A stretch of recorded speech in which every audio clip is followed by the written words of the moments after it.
सगळ्या पत्रकार परिषदेमध्ये एकनाथ शिंदे असं म्हणाले की उद्धव ठाकरे मुख्यमंत्री असताना या काम थांबलं होतं. ते म्हणत होते work from home, stay home, आणि आमचं सरकार आलं त्याच्यानंतर. एकनाथ शिंदे काय बोलतात त्याच्यावर जाऊ नका. उद्धव ठाकरेंच्या काळामध्ये त्यांच्या समोर सगळ्यात मोठं आव्हान होतं महाराष्ट्राचं आरोग्य आणि महाराष्ट्रातील जनतेचे जीव वाचवणं. एकनाथ शिंदेचे सुद्धा जीव वाचले कोविड काळात, ते सुद्धा उद्धव ठाकरेंनी.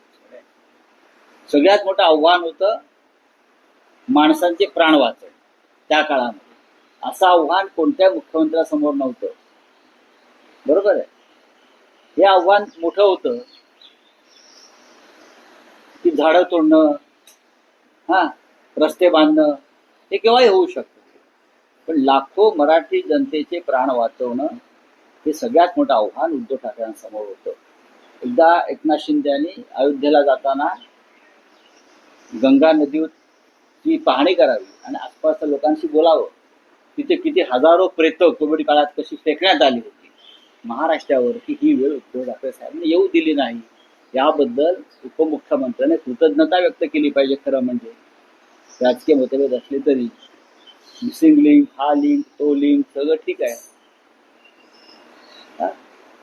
तर हे किती मोठं काम त्यांनी केलं आणि ते काम घरूनच बसून करायचं.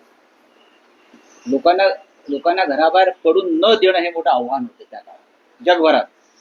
आणि महाराष्ट्रानं ते आव्हान पेललं. जर मुख्यमंत्री बाहेर पडले असते तर जनता बाहेर पडली असते आणि माणसांचे बळी गेले असते. यांना कळतं का? नाही कळत त्यांना. हे म्हणून ते असं बोलतात. काल गॅसचे भाव वाढलेले आहेत. पुन्हा एकदा निवडणूक संपताच गॅसचे भाव वाढले. येणाऱ्या काळात आणखी भाव वाढण्याची शक्यता नक्कीच. प्रवास महागणार आहे. प्रवास महागतोय. हवाई प्रवास महागणार, बोटीचा प्रवास महागणार, रस्त्यावरचा प्रवास महागणार. जिथे जिथे पेट्रोल, डिझेल आणि इंधनाची गरज आहे ते सर्व महागणार. मोदी जे म्हणतात सब कुछ ठीक आहे, ते सब कुछ ठीक नाही.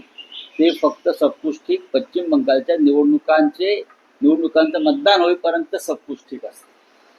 आता यापुढे CEN न्यूज देश प्रदेश की ताजा तरीन खबरों के लिए CEN न्यूज को सब्सक्राइब करें और रहें पल पल की खबर से हर पल बाखबर.